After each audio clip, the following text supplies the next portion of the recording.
जय हिंद। अब मैं आप लोगों को जितना भी अभी तक हम लोग क्वेश्चन किए हैं उससे रिलेटेड हम लोग टेस्ट देंगे, ठीक है। तो टेस्ट में क्या है क्वेश्चन, इसमें देखिए अभी तक जो हम लोग पढ़े उसको, फिर उसके बाद हम लोग और आगे टेस्ट देंगे।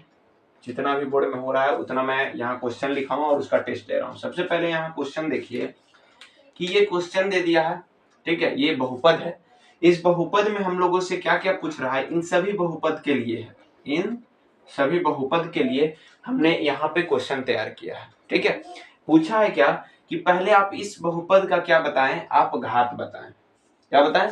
घात। मतलब ये जो बहुपद है ना, इसका घात क्या होगा। तो इसका जो है पहला नंबर वाला घात, इसका घात क्या होगा। घात उसी को कहते हैं जो बहुपद में सबसे बड़ी घात हो। तो इस बहुपद में सबसे बड़ी घात क्या है, ये हमारा हो गया, ठीक है। 2 है तो हमारा इसका सबसे बड़ा घात अगर पूछे तो हमारा क्या होगा, 2 होगा। उसके बाद हम लोगों से पूछा है क्या, इसमें देखिए, इसमें पूछा हम लोगों से पद। तो पद हमने बताया था कि जितने हम लोग प्लस या माइनस से जितने भी हम लोग कनेक्ट करते हैं किस चीज को, चर और अचर को, तो उसे हम लोग क्या कहते थे, ये पद कहते थे। तो जैसे कि यहाँ देखिए ये चर और ये अचर चर दोनों का गुणनफल है और यहाँ पे है। तो इसका कितने पद है, 1 2 3, टोटल कितने पद है। तो पद इसमें घात हम लोग देखें 2 हो गया, पद हमारा कितना हुआ 2 नंबर का, यहाँ 3 हो गया, पद हमारा कितना 3। उसके बाद हमसे पूछा है क्या, x का गुणांक बताएं। तो यहाँ देखिए x है और ये x स्क्वायर है, ध्यान से देखिए यहाँ पे x है और यहाँ पे एक x स्क्वायर है। तो आपसे जब x का गुणांक पूछेगा तो आप x को पकड़ेंगे। अगर x स्क्वायर पूछेगा, x स्क्वायर का गुणांक, तो आप x स्क्वायर को पकड़ेंगे। तो जैसे देखिए यहाँ x का गुणांक पूछा है तो आप सिर्फ और सिर्फ इस नंबर को नहीं लेना है, इसके साथ में जो यहाँ पे इसका जो साइन रहता है उसको भी लेना है। जैसे कि यहाँ पे अगर माइनस रहता तो -7 बोलते, लेकिन यहाँ प्लस है तो हम लोग यहाँ क्या बोलेंगे 7, यानी कि गुणांक x का क्या होगा 7 होगा। उसके बाद देखिए कि पूछा गया है कि x का गुणांक, ठीक है, गुणांक पूछ दिया गया है और बस। फिर उसके बाद x के पावर 0 का गुणांक पूछा है, इसको अभी रह दिए, गुणनखंड है इसको निकालना था, इसको अभी रहने दीजिए, इसको लास्ट में हम बताते हैं। इसको कराने के बाद x के पावर 0 का गुणांक पूछा है, तो x का पावर 0 का गुणांक क्या होगा, यहाँ समझिए, यहाँ 10 है तो 10 के साथ हम अगर x का गुना करते हैं और पावर 0, तो इसका मतलब होता है 10 इंटू में x का पावर 0 का गुणांक, जो आंसर आता है वो क्या आता है 1। यानी कि x का पावर 0 का गुणांक अगर कोई पूछे तो हम लोग इसको क्या बोल सकते हैं, 1 है, 1 नहीं 10 है। कौन है, 10 है, क्या होगा 10 हो जाएगा। तो यहाँ पे इसके लिए हमारा कितना आएगा 10 आएगा, ठीक है। तो ये पहला क्वेश्चन। उसके बाद इस दूसरा क्वेश्चन में हमसे पूछ दिया है क्या, घात बताइए। तो घात सबसे बड़ा इसमें क्या है 2 है, तो 2 इसमें भी होगा। इसमें हमसे पूछा है पद बताइए, तो पद भी हमारा इसमें 3 है। उसके बाद हमसे गुणांक पूछा है x का, तो x का गुणांक कितना हो जाएगा 20 हो जाएगा। उसके बाद हमसे x जो पावर 0 है उसका गुणांक कितना होगा 91 होगा। इसी तरीका से इनका और इनका, लेकिन मैं इसको बता देता हूं इससे, क्योंकि थोड़ा सा कंफ्यूजन हो सकता है आप लोगों को। यहाँ पे हम लोगों से घात पूछा तो घात तो सेम है 2 है। उसके बाद पद भी हमारा 3 है। उसके बाद हमसे पूछा है x का गुणांक, तो इसमें x का गुणांक हो जाएगा -23। क्यों, मैं बोला इससे पहले और पहले भी बता चुका हूं कि जो भी x के साथ गुना है तो इसको सिर्फ नहीं बोलना, इसके पहले जो होता है साइन, उस साइन को भी हम साथ में बोलेंगे, यानी कि -23 हम लोग बोलेंगे, ठीक है। तो ये हमारा गुणांक, पद, घात हम लोगों ने निकालना सीखा। अब ये जो क्वेश्चन है इसका हम लोग गुणनखंड करना सीखेंगे, ठीक है। अब गुणनखंड इसका करके देखते हैं। चलिए अब यहाँ देखिए कि यहाँ पे निम्न प्रश्नों का गुणनखंड ज्ञात कीजिए बोला गया है। जैसे यहाँ पे जो क्वेश्चन हम लोगों ने, जिसका पद घात हम लोगों ने सीखा, उसी का हम लोग गुणनखंड निकालना सीखे थे और उसका हम लोग क्या करने जा रहे हैं, टेस्ट देने जा रहे हैं, ठीक है। जैसे कि एक्स स्क्वायर, यहाँ एक्स स्क्वायर प्लस 7x और प्लस में 10 है, यानी कि इसको हम लोग हल करेंगे तो हम लोग को क्या यहाँ सिखाए थे हमने कि यहाँ पे जो है 10 और यहाँ पे कोई अगर रहता है नंबर तो उसे हम लोग क्या करते हैं गुना, लेकिन यहाँ 1 है तो 1 से गुना होगा तो 10 ही रहेगा, ठीक है। अगर 2 रहता है तो 20 इसको मानते, कितना मानते हैं 20। यानी कि हमें यहाँ जो संख्या होगा गुना करने के बाद उसको हम लोग मानेंगे और मानने के बाद उसका हम लोग क्या करेंगे, गुणनखंड कर लेंगे। तो अगर देखा जाए तो यहाँ 10 है, तो हम लोग 10 है तो 10 को कैसे गुणनखंड करें कि उसको गुना करने पे 10 आ जाए। कितना आ जाए, 10। तो एक तरीका है 5 गुने 2 और एक तरीका है 10 गुना में 1। अब यहाँ पे एक और है शर्त, क्या कि यहाँ पे पहले साइन देखिए कि क्या है, प्लस है। तो हम कहेंगे कि जो गुणनखंड आएगा उसे अगर हम जोड़ते हैं तो जोड़ने पे यहाँ जोड़ का साइन रहेगा तो जोड़ने पे, अगर घटाव रहेगा तो गुणनखंड को घटाने पे कितना आना चाहिए, जो यहाँ पे रहेगा उतना आना चाहिए।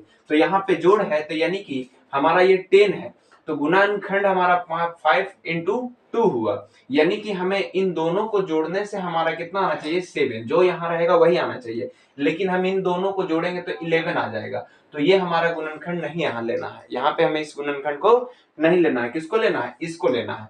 तो हम लोग लिखेंगे क्या कि एक्स स्क्वायर प्लस में क्या लिखेंगे कि 5 और 10 प्लस में 5 प्लस 2। यहाँ देखिए यहाँ प्लस है इसीलिए प्लस दिया, अगर माइनस रहता तो माइनस दे देते, ठीक है। उसके बाद यहाँ x है तो इसको x लिख देते हैं और प्लस में 10। अब जाके यहाँ हम लोग क्या करेंगे कि एक्स स्क्वायर प्लस इससे इसमें गुना तो 5x हो जाएगा, प्लस और प्लस प्लस हो गया। अब यहाँ प्लस और प्लस प्लस होगा और 2 इंटू एक्स 2x हो जाएगा और प्लस में 10 हो गया। उसके बाद समझिए यहाँ पे हमें कॉमन क्या लेना है, दो में से ये 2 पकड़िए और ये 2 पकड़िए। पहले इसमें से देखिए क्या है, x से 2 और इसमें x 1 है, लेकिन 5 इसमें है और इसमें नहीं है, तो x को कॉमन लीजिए। तो यहाँ x को जब हम कॉमन लेते हैं तो यहाँ x कितना बचेगा, 1, और प्लस यहाँ से x बाहर आ गया तो यहाँ कितना बचेगा, 5 बचेगा। और प्लस में यहाँ पे हमें 2 कॉमन लेना है। क्यों लेना है, क्योंकि 2 इसमें भी है और इसमें भी है। 10 का गुणनखंड करें तो 5 गुना 2 हुआ, यानी कि 2 इसमें है लेकिन ये x इसमें नहीं है, तो हम 2 कॉमन लिए तो यहाँ पे क्या बच गया, x प्लस, और यहाँ पे जब हम लोग 2 इसमें से कॉमन लिए तो कौन बचेगा, 5 बचेगा। एक तरीका और है कि जो यहाँ पे आएगा वही यहाँ पे भी आएगा, तो हम क्या लेंगे, यहाँ लिख देंगे, लेकिन लिखने के बाद देखना है कि इसमें हम क्या गुना करें कि इतना आ जाए और इसमें हम क्या गुना करें कि इतना आ जाए। तो हम लोग 2 गुना करेंगे तो 2 को बाहर कर लिए। उसके बाद यहाँ पे हम लोग क्या करेंगे कि इसको लिख लें 5, यहाँ x प्लस 5 ये दोनों का एक लिखेंगे और उसके बाद गुना में x प्लस 2 इसको और इसको लिखेंगे। ये हमारा हो गया, इस जो बहुपद है इसका गुणनखंड हो गया, ठीक है। तो और भी जितने भी यहाँ पे नीचे हैं उनका हम लोग गुणनखंड निकालेंगे। तो चलिए इसे मिटाता हूं।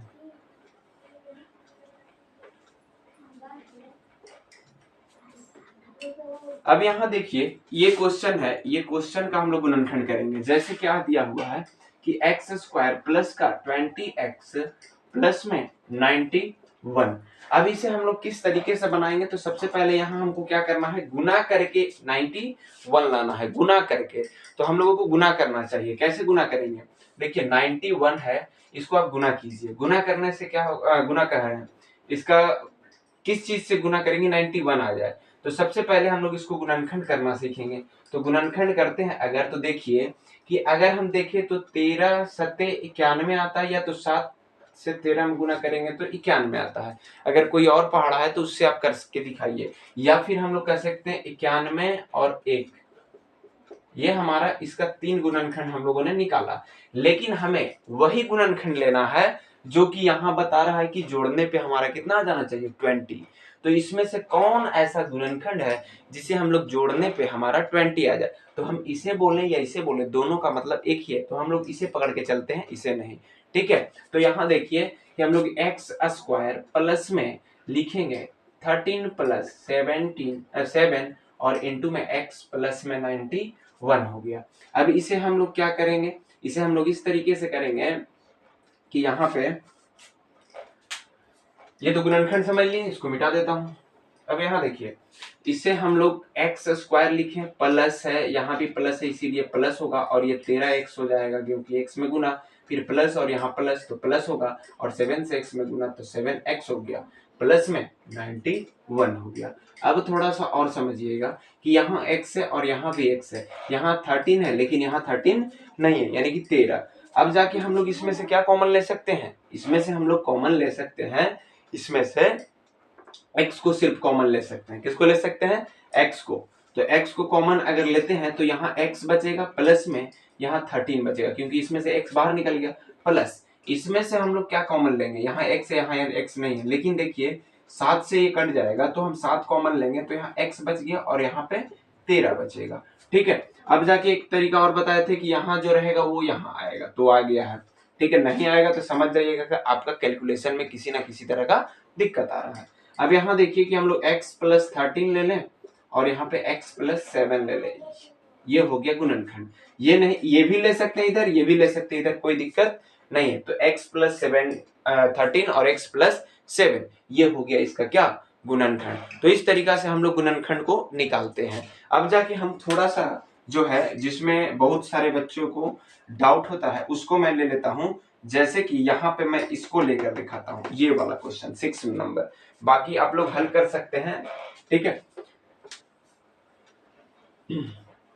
अब यहाँ देखिए कि ये वाला क्वेश्चन क्या है कि 6x स्क्वायर माइनस 11x और माइनस में 7 है, तो इसे किस तरीके से करना है। हम बोले थे कि इसको क्या, कि ये वाला जो होता है वो कहाँ गुना होता है, पहले वाले के साथ। तो पहले वाला अगर एक रहता तो हम 7 ही लेते, लेकिन पहले वाला एक नहीं है तो हम लोग इसका गुना करेंगे तो 7 42 हो गया। तो 42 का आप गुणनखंड कर लीजिए, 42 का, तो 42 का गुणनखंड करते हैं। लेकिन हम लोगों को क्या है, एक शर्त है कि हम तो गुणनखंड करते हैं, लेकिन गुणनखंड का जो हम लोग जोड़ या घटाव करेंगे वो इसके बराबर आना चाहिए। तो यहाँ क्या दिया हुआ, घटाव, यानी कि हमें गुणनखंड का क्या करना है, घटाना है। अगर घटाने से 11 आ जाता है तो वही गुणनखंड को हम लोग लेंगे। तो एक है 7 गुने 6 करेंगे तो 42 आएगा, एक हम करेंगे कितना 42 आ गया ना, तो एक 14 गुने 3 करेंगे, 14 या 42। तो इस तरीके से हम लोग गुणनखंड निकाल सकते हैं। तो यहाँ देखिए कि अगर इनको हम लोग घटाते हैं तो कितना आ रहा है, 1। अगर हम लोग यहाँ पे घटाते हैं इसको तो हमारा कितना आ रहा है, इसको घटाने से हमारा कितना आ रहा है, 11 आ रहा है। कितना आ रहा है, 11। इस साइन को देखा कीजिए, यहाँ माइनस है तो इसको घटा के चेक करना है। तो सबसे पहले हम लोगों को क्या करना होगा कि यहाँ 6x का स्क्वायर, यहाँ माइनस है तो आपको माइनस ही देना है। अगर माइनस है तो आपको माइनस देना है। उसके बाद यहाँ पे हमें क्या करना है कि इस 14 को ले लेना है, उसके बाद माइनस में 3 लेना है और ये x को अंदर ले लेना है, बाहर ले लेना है, और माइनस में 7। उसके बाद देखिए कि 6x का स्क्वायर और ये माइनस प्लस माइनस 14x हो जाएगा इससे गुना, और माइनस माइनस प्लस में ये 3x हो जाएगा और माइनस में 7 हो गया। ठीक है, अब इस तरीका से इसमें देखिए कि यहाँ पे हम 6 का गुणनखंड करते हैं तो 2 गुने 3 हो जाएगा, तो इसमें 2 है, और 14 का करते हैं तो 7 गुने 2 हो जाएगा, तो इसमें भी 2 है। तो मान के चलिए इसमें से 2 एक तो कॉमन निकल जाएगा दोनों में। उसके बाद यहाँ भी x है, यहाँ भी x है, तो हम 2 को कॉमन लेंगे तो यहाँ 2x को, तो यहाँ हमारा क्या हो जाएगा, x बचेगा और यहाँ पे 3 बचेगा। ठीक है, तो यहाँ 2x कॉमन लिए तो यहाँ 3x बचा, माइनस इसमें से 2 कॉमन गया तो 7 बचेगा, और x भी कॉमन गया तो सिर्फ 7 ही बचेगा, x नहीं है कोई। फिर प्लस में यहाँ पे हम लोग देखेंगे इन दोनों में से कॉमन कोई भी चीज नहीं जा रहा है तो हम लोग 1 लेंगे, और यहाँ पे हम लोग देंगे 3x और माइनस में 7 दे देंगे। अब यहाँ देखिए ये हमारा लिख लीजिए 3x माइनस में 7 और यहाँ पे 2x प्लस में 1, ये हमारा क्या हो गया, गुणनखंड हो गया। तो इस तरीके से हम लोग क्या कर सकते हैं, गुणनखंड निकाल सकते हैं। कभी भी डाउट हो आप लोगों को तो कुछ नहीं, आप सिर्फ कमेंट कीजिए कि इतना पार्ट नंबर इतना में मुझे इतना नंबर क्वेश्चन में दिक्कत है, मैं उससे रिलेटेड जरूर क्वेश्चन का जो वीडियो है, जो डाउट है उसे मैं हल करके आपका जो भी डाउट है उसे मैं क्लियर कर दूंगा। ठीक है, अगर वीडियो अच्छा लगता हो, अगर पसंद आता हो तो जरूर लाइक, सब्सक्राइब और शेयर जरूर किया करें। ठीक है, मिलते हैं नेक्स्ट वीडियो में। जय हिंद।